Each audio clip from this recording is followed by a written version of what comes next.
उत्तराखंडे যাদবপুর বিশ্ববিদ্যালয়ে অধ্যাপকের রহস্য মৃত্যু।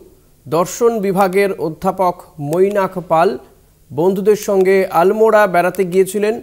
শুক্রবার ফেরার কথা ছিল। হোটেলের বন্ধ ঘর থেকে তার রক্তাক্ত দেহ উদ্ধার হয়েছে। কী কারণে এই মৃত্যু তা নিয়ে রহস্য দানা বেঁধেছে।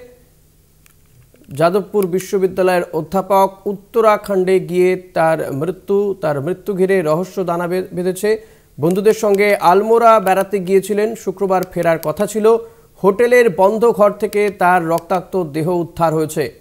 কী কারণে তার মৃত্যু তা এখনো পর্যন্ত পরিষ্কার নয়।